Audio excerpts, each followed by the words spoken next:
ہم دنیا میں رہتے ہیں، اس دنیا میں ہمارے تعلقات اور روابط ہوتے ہیں. ہم جن ملکوں میں رہتے ہیں وہاں بھی عین ممکن ہے کہ بہت سے لوگ غیر مسلم ہوں، بہت سے لوگ وہ ہوں کہ جن کا دین شرک ہے، بہت سے وہ لوگ ہوں کہ جو اہل کتاب میں سے ہیں یا کسی دوسرے دین کے ماننے والے ہوں. اس میں ہوتا کیا ہے؟ ایک تو عمومی تعلقات ہیں، آپ کسی مجلس میں ملنے کے لیے گئے ہیں، آپ شادی بیاہ میں شریک ہوئے ہیں، آپ تقریبات میں ان کے ساتھ بیٹھے ہیں، یہ عمومی تعلقات ہیں. کوئی شخص دنیا سے رخصت ہو گیا ہے، دنیا سے رخصت ہو گیا ہے تو اس کے بارے میں اب کیا ہے؟ یعنی یہ تو بالکل واضح ہے کہ اگر کوئی مذہبی رسوم ہوں گے تو آپ اس میں شامل نہیں ہوتے. وہ تو ہم بھی اگر جنازہ پڑھ رہے ہوتے ہیں تو اہل کتاب اگر ہوں گے تو وہ پاس آ کے کھڑے ہو جائیں گے، وہ ہمارے ساتھ ہماری نماز میں تو شریک نہیں ہو جاتے. ٹھیک، یہ باتیں بالکل واضح ہیں. لیکن ہم تعزیت کے چند کلمات کہتے ہیں، ہمدردی کی کوئی بات کہتے ہیں. کیا ہم مغفرت کی دعا بھی کر سکتے ہیں ان کے لیے؟ اس کی کیا نوعیت ہے؟ اس کے بارے میں نے اپنا نقطہ نظر بیان کیا ہے اور اپنی کتاب البیان میں جو قرآن مجید کی تفسیر ہے بیان کیا ہے. یہ نقطہ نظر میں آپ کو پہلے سنا دیتا ہوں کہ وہ کیا ہے. قرآن مجید کی آیات ہیں اور یہ سورہ توبہ میں ہے 113 114. ان کے تحت یہ بیان کیا گیا ہے کیونکہ حکم بھی اسی میں بیان ہوا ہے. مغفرت کی دعا کرنی ہے یا نہیں، ان کے لیے استغفار کرنا ہے یا نہیں، یہ وہاں بیان ہوا ہے. میں آیت کو اس لیے مؤخر کر رہا ہوں کہ پہلے آپ یہ سمجھ لیں کہ کیا بات بیان کی گئی. اس کے بعد آیت خود بتا دے گی کہ میں نے اس کو بالکل صحیح بیان کیا ہے یا اس میں ادنیٰ درجے سے کوئی انحراف ہوا ہے. ٹھیک، میں نے یہ لکھا ہے کہ یہ اوپر جو حکم بیان ہوا ہے یعنی آیت 113 آیت 114 میں، یہ اس مرحلے کا حکم ہے جب پیغمبر کی طرف سے اتمام حجت اور اعلان برات کے بعد بھی لوگ ایمان لانے سے انکار کر دیں. یہ میں بتا چکا ہوں کہ سورہ توبہ پوری کی پوری دینونت کی سورہ ہے، جزا و سزا کی سورہ ہے. اس میں آخری فیصلہ صادر ہوا ہے. اسی آخری فیصلے میں ایک مقام پر وہ بات بیان ہوئی ہے جس سے لوگ استدلال کرتے ہیں. ٹھیک، یہ اس مرحلے کا حکم ہے جب پیغمبر کی طرف سے اتمام حجت اور اعلان برات کے بعد بھی لوگ ایمان لانے سے انکار کر دیں. پیغمبر اور اس کے ساتھیوں کی دعائیں قوم کے لیے خدا کی امان ہوتی ہیں. جزا و سزا کے اس مرحلے میں، یہ دیکھیے پھر جزا و سزا کے اس مرحلے میں یعنی دعوت کا مرحلہ گزر گیا، مختلف مراحل میں جو تعلقات تھے وہ باقی تھے، وہ ختم ہو گئے. جزا و سزا کے اس مرحلے میں ضروری تھا کہ انہیں اس امان سے محروم کر دیا جائے. یعنی اب پیغمبر ان کے لیے دعا نہیں کریں گے، اب پیغمبر کے ساتھی ان کے لیے دعا نہیں کریں گے. جزا و سزا کے اس مرحلے میں ضروری تھا کہ انہیں اس امان سے محروم کر دیا جائے اور جو عذاب ان کے لیے مقدر ہو چکا ہے وہ اس کو بھگتنے کے لیے تیار ہو جائیں. پھر یہ دعائیں حمیت حق کی بھی منافی تھیں، اس لیے کہ ایک طرف وہ خدا کے دشمن، خدا کے رسول کے دشمن، اور اب خدا اور خدا کے رسول دونوں کی طرف سے ان کے لیے فیصلہ صادر ہو گیا. اب اگر کوئی آدمی ان کے لیے دعائیں کرتا ہے تو یہ حمیت حق کے بھی منافی تھیں. اس لیے کہ اس وضاحت کے بعد، اب سنیے، اس لیے کہ اس وضاحت کے بعد کہ وہ جہنم کے مستحق ہو چکے ہیں، یعنی خدا کی طرف سے بتا دیا گیا کہ یہ اب دوزخ کے لوگ ہیں. اس لیے کہ اس وضاحت کے بعد کہ وہ جہنم کے مستحق ہو چکے ہیں، اگر کسی رشتہ و تعلق کی بنا پر مغفرت کی دعا کی جائے تو اس کے صاف معنی یہی ہوں گے کہ قرابت کی حمیت حق پر غالب ہے. یعنی ایک طرف اللہ کا رسول، اللہ کے رسول کی طرف سے ان پر حجت پوری ہو گئی، اللہ تعالیٰ نے سزا کا اعلان کر دیا اور قیامت کے بارے میں بھی بتا دیا کہ یہ جہنم میں جائیں گے. اس کے بعد دعا کا کیا محل ہے؟ تو اس کے ساتھ معنی یہی ہوں گے کہ قرابت کی حمیت حق پر غالب ہے. نبی صلی اللہ علیہ وسلم کے بعد البتہ اس طرح کے اتمام حجت اور اعلان برات کا موقع باقی نہیں رہا.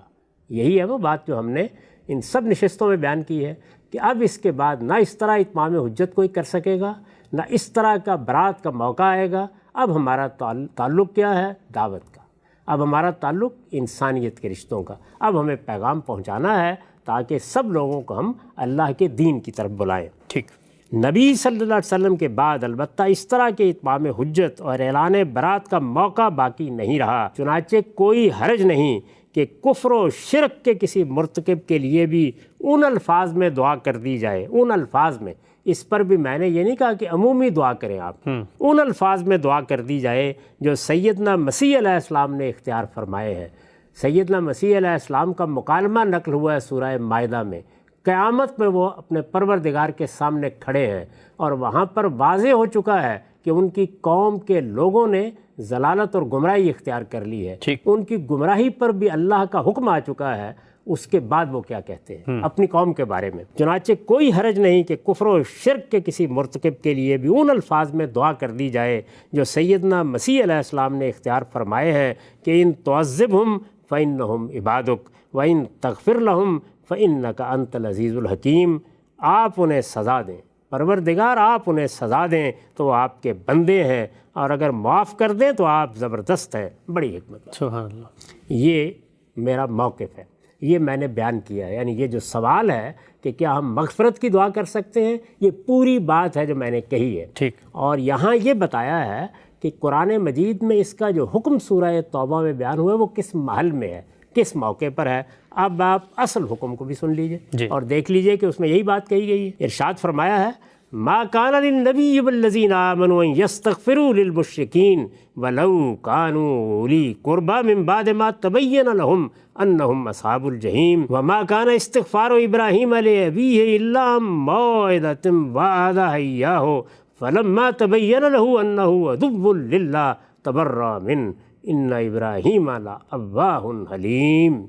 نبی اور اس کے ماننے والوں کے لیے زیبا نہیں ہے، نبی اور اس کے ماننے والوں کے لیے زیبا نہیں کہ جن مشرکین سے اعلان برات ہو چکا ہے، یعنی یہ وہ مشرکین ہیں جن سے اعلان برات ہو چکا ہے۔ سورہ کی ابتدائی میں بتا دیا گیا ہے کہ معاملہ ختم ہوا، تعلقات ختم ہوئے۔ نبی اور اس کے ماننے والوں کے لیے زیبا نہیں کہ جن مشرکین سے اعلان برات ہو چکا ہے ان کے لیے مغفرت کی دعا کریں۔ ان کے لیے یہ جو میں نے یہاں بتایا ہے کہ اعلان برات ہو چکا ہے، اس کی وجہ کیا ہے؟ اس لیے کہ المشرکین پر الف لام ہے، اور یہ عہد ہے جس میں انہی مشرکین کا ذکر ہو رہا ہے جن کے معاملات پیچھے بیان ہو چکے ہیں۔ نبی اور اس کے ماننے والوں کے لیے زیبا نہیں کہ جن مشرکین سے اعلان برات ہو چکا ہے ان کے لیے مغفرت کی دعا کریں، اگرچہ وہ ان کے رشتہ دار ہی کیوں نہ ہوں، جبکہ ان پر کھل چکا کہ وہ دوزخ کے لوگ ہیں۔ یعنی یہاں جو اب معاملہ ہے اس میں تو ہم نہیں جانتے کسی کا انجام کیا ہوگا، وہاں اللہ تعالیٰ نے بتا دیا ہے کہ یہ دوزخ کے لوگ ہیں۔ ابراہیم نے تو اپنے باپ کے لیے صرف اس وعدے کے سبب سے مغفرت مانگی تھی۔ یاد ہوگا سورہ ممتحنہ میں بھی سیدنا ابراہیم ہی کا حوالہ دیا ہے، اور یہاں پر بھی انہی کا حوالہ دے کے بات سمجھائی ہے۔ ابراہیم نے تو اپنے باپ کے لیے صرف اس وعدے کے سبب سے مغفرت مانگی تھی جو اس نے اپنے باپ سے کر لیا تھا، مگر جب اس پر واضح ہو گیا، جب ابراہیم پر واضح ہو گیا کہ وہ یعنی اس کا باپ خدا کا دشمن ہے تو وہ اس سے بے تعلق ہو گیا۔ حقیقت یہ ہے کہ ابراہیم بڑا نرم دل اور بردبار تھا، اور یہ آخری آیت یہ بتا رہی ہے کہ اگر تمہارے دل میں نرمی پیدا ہوتی ہے، محبت پیدا ہوتی ہے، تم استغفار کرتے ہو تو یہ اللہ کو پسند ہے، لیکن جب واضح ہو جائے کہ یہ خدا کے دشمن ہیں پھر یہ نہیں ہونا چاہیے۔ تو یہ آخری اور تیسرا حکم ہے جس کو میں نے اس روشنی میں سمجھا ہے یا اس کی وضاحت کی ہے یا سورہ توبہ کے پورے سیاق میں رکھ کر یہ بتایا ہے کہ اس کی کیا نوعیت ہے۔